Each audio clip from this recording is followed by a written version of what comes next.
What's going on, guys? Woods here. This time in a different atmosphere. We're here doing our thing regardless. We have some volatile price action. Some extremely choppy moves are happening as well. So let's get into some things. It's Friday, so we're approaching weekend volume. Some very low illiquid moves, and we see this clearly. So on BTC, I marked out levels. I'm on a laptop right now, not using my mouse, so bear with me. It might be a little bit slower on mine when I move around, but I have my levels painted regardless.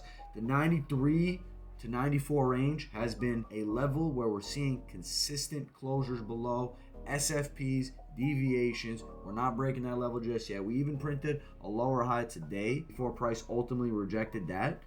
I've been paying attention to an order block that we have here on the 4 hour. If you guys watched my demand video, you know how I treat demand blocks when they are sliced through.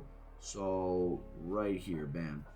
This is a block that I've been watching for quite some time. This 4 hour block for me has been a level that if we saw exponential continuation right off the rip here, it would have called for some explosive moves at least up to 96.7. That 96.7 level for me is the level I'm looking to short. I think honestly anywhere in between that range is good to short. Judging off these moves, there's a chance that this weekend we do get a pop-up, maybe hold some cheeky lows. If we do see a sweep downwards, I do think we get the 86, 85 level that we have been so patient for. That being said, we are within this range. We first off printed these highs after the initial push of demand, came down, retested it, right? Came back above, closed above on the 4 hour, really just judging 4 hour price action here before ultimately falling flat and breaking through, deviating the zone, right, printing some divs, a little bit of choppy work, price action within that block, and then a deviation under before we eventually flipped it back up, swept these highs, closed back below those highs, and printed an SFP, confirmed that with this rejection down, holding the top end of the block, which is where we previously rejected, right, all keeping focus onto this 4 hour block of demand that we broke through there. Came back once more and printed the first lower high into FOMC before we eventually saw that rejection thereafter. And then we pushed up after we had the lows taken. SFPs confirmed there. And now with this Friday price action we're seeing here in the morning, we printed the lower high, just deviating into that previous range that we've been talking about, that 93 to 94 level, right? And now we are seeing price trade at around the lows we have just recently tested and bounced off of. So there's two scenarios I'm looking from here. I think these are the most logical scenarios to play. Right now we're playing very liquid moves. There's chances we sweep these lows, hold anywhere within these lows at around 88.7, which is a level I was looking for previous. I might look for some triggers there, but just be cautious anywhere in the middle. We can sweep up to the 91.3, 91.7 range and then reject off that, keep it very tight. But in retrospect, what I'm looking for more or less is going to be that 86 to 85 level we have been paying attention to, and you can see how price rejected this level on this extreme extension of the previous down move towards 80k. We rejected that level first, came down, printed the higher low that brought us up, and we flipped that level convincingly. That level means something to me.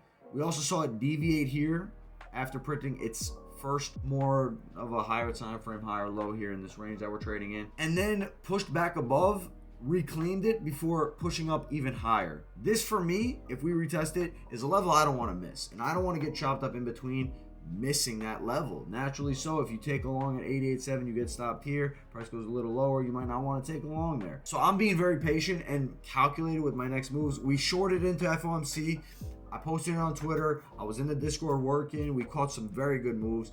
Analyzed that throughout. I posted my analysis as well on YouTube. So if you've been keeping track onto what I've been saying, you have been catching good short moves at the very least. Longs for me have been personally a little bit more hard to read, but the shorts have been paying within that range. And that's pretty much what I'm looking for here, guys. We are also, when we're looking at, a chart pattern sort of vision, we are still trading in this triangle here, right? So there's a chance that, again, that 88.7 level, if we do end up chopping here for the weekend a little bit, we flush out a little bit into the weekend and then move back into the Monday range. I mean, it can cause for it, but that would have to happen, I feel like, relatively soon. So maybe we see that, but we haven't really been seeing that happen as of late on the weekends. So there's a potential we see maybe something like this where Saturday, we had that sharp move down into Sunday morning. So we actually consolidated that Saturday. Sunday morning had to push down before we eventually flipped it back up and moved up higher. So maybe we see price action like that again, like I just drew out here. Or maybe we actually see a move into that 86, 85 region. Maybe there's a chance we sweep here, go here, reject off the 91.3, 91.7. We also have yearly open confluence at the levels we've been shorting. We've been looking for shorts as well. So once that level's broken, I think a swift move to 96.8. I could even see 97, but I'm calling 96.850, 96.7, anywhere around that range. I'm looking to take a short. I think that can cause for lower prices. We are still trading in this range, guys. It's important to realize the range that you are given, and this is the range that we are trading in. These are, I would say, the lows right now, which is at around the price we're at right now. And if we do sweep a little bit further down, I wouldn't be too opposed to longs. That's levels I've been waiting for since we had this previous move up, all right?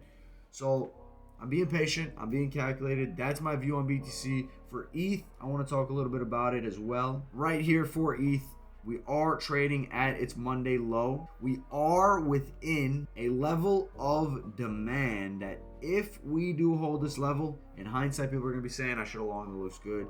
I want to tie in some confluence that goes in line with my immediate BTC scenario, because that's what you kind of have to do as a trader. And maybe we even see a sweep of that block before it flip upwards into the Monday range. Maybe we get something like that into the weekend price action, retest it around that Monday high and fall flat off that level. Maybe even want to go towards these wick lows and target at around this level. I feel like this would cause for very good longs. That's a good scenario as well. Those are two scenarios I'm looking at, guys. Make sure you're placing your bets logically. This is very illiquid moves we're seeing clearly on BTC and ETH alike. So I want you guys to be patient. I want you guys to be very calculated with your next moves. You know I'm going to be here analyzing things as I do. And thank you guys always for stopping by and supporting. I'm going to make sure I do my best closing the end of the year out with this price action and analyzing. Of course, we're going to be bringing content. We have some big things dropping when it comes related to the WoodsBot indicator. So make sure you stay tuned for that video. It's coming next. Also, leave a like, comment down below, and subscribe if you haven't. Turn on post notifications and check all my links in the description below. I'll see you guys in the next. Peace.